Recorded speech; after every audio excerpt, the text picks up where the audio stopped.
పాక్ ఆక్రమిత కశ్మీర్లో ఇటీవల చెలరేగిన నిరసనలు హింసాత్మకంగా మారి పలువురు ప్రాణాలు కోల్పోవడం అంతర్జాతీయంగా చర్చనీయాంశమైంది. పాక్ సైన్యం, పాక్లో పంజాబీ రాజకీయ నేతల ఆధిపత్యంపై పీఓకే ప్రజలు ఇప్పుడు తీవ్ర స్థాయిలో తిరుగుబాటు చేస్తున్నారు. అసలు పీఓకేలో ఏం జరుగుతోంది?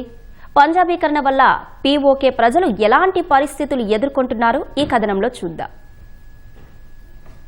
పాకిస్తాన్ దశాబ్దాలుగా ప్రపంచ దేశాల ముందు తాము అక్రమంగా ఆక్రమించుకున్న భారత భూభాగాన్ని ఆజాద్ జమ్మూ కశ్మీర్ అని పిలుస్తూ వస్తోంది. కానీ క్షేత్రస్థాయి పరిశీలనలు, స్థానిక నిరసనలు, అంతర్జాతీయ నివేదికలు మాత్రం దీనికి పూర్తిగా విరుద్ధమైన నిజాన్ని వెల్లడిస్తున్నాయి. స్థానిక కశ్మీరీ ప్రజల చేతుల్లో ఉండాల్సిన పాలన కొన్ని వందల కిలోమీటర్ల దూరంలో ఉన్న ఇస్లామాబాద్, రావల్పిండిలోని పంజాబీ ఆధిపత్య మిలిటరీ చేతుల్లోనే నడుస్తున్నాయి. వ్యూహాత్మకంగా జరుగుతున్న ఈ ప్రక్రియను నిపుణులు పంజాబీకరణ అని పిలుస్తున్నారు. ఇటీవల పీఓకేలో పాక్ సైన్యం నిరసనకారులపై జరిపిన కాల్పుల్లో డజన్ల కొద్దీ స్థానికులు మరణించడంతో పంజాబీకరణ అంశం మరోసారి చర్చనీయాంశమైంది.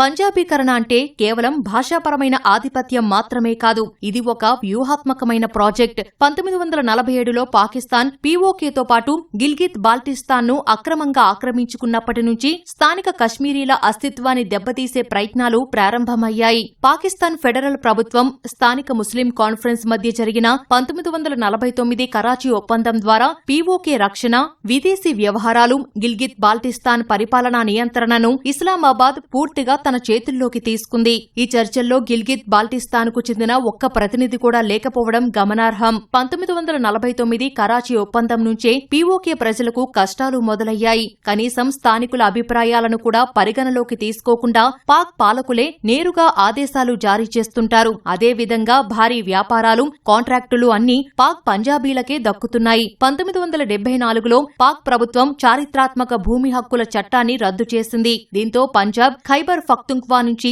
లక్షలాది మంది వలసదారులు వచ్చి పీఓకేలో స్థిరపడ్డారు. దీని ఫలితంగా నేడు పీఓకే జనాభాలో సగానికి పైగా పంజాబీ వలసదారులే ఉన్నారని, వారే అక్కడ పెద్ద పెద్ద వ్యాపారాలు, మిలిటరీ కాంట్రాక్టులు పొందుతున్నారని భారత మాజీ దౌత్యవేత్త రాజీవ్ డోగ్రా పేర్కొన్నారు.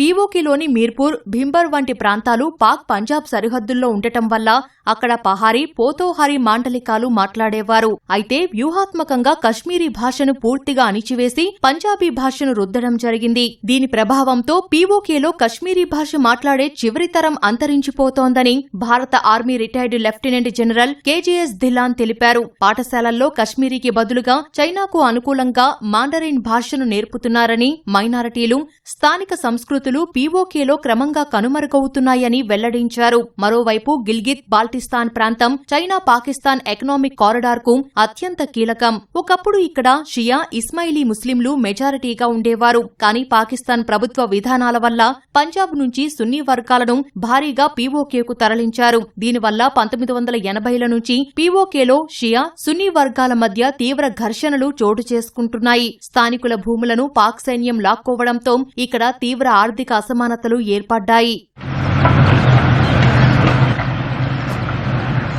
దశాబ్దాల అణిచివేతకు వ్యతిరేకంగా ఇప్పుడు పీఓకే ప్రజలు రోడ్డెక్కారు. జాయింట్ అవామీ యాక్షన్ కమిటీ ఆధ్వర్యంలో స్థానిక వ్యాపారులు, విద్యార్థులు, మేధావులు తిరుగుబాటు జెండా ఎగరేశారు. పెరిగిన విద్యుత్ ఛార్జీలు, ద్రవ్యోల్బణంతో పాటు పాకిస్తాన్లో స్థిరపడిన శరణార్థుల కోసం పీఓకే అసెంబ్లీలో కేటాయించిన 12 స్థానాలను రద్దు చేయాలని వారు డిమాండ్ చేస్తున్నారు. ఈ నిరసనలు తీవ్ర రూపం దాల్చడంతో జేఏఏసీ గ్రూపును నిషేధించి పాకిస్తాన్ సైన్యం అణిచివేతకు పాల్పడుతోంది. పీఓకేకు ఒక ప్రధాని, ఒక రాష్ట్రపతి, ఒక జెండా ఉన్నప్పటికీ అది కేవలం ప్రపంచాన్ని మోసం చేయడానికి పాకిస్తాన్ ఆడుతున్న ఒక నాటకమని నిపుణులు చెప్తున్నారు. అసలు అధికారమంతా ఇస్లామాబాద్, పంజాబీ జనరల్స్ చేతుల్లోనే ఉందని చెప్పారు.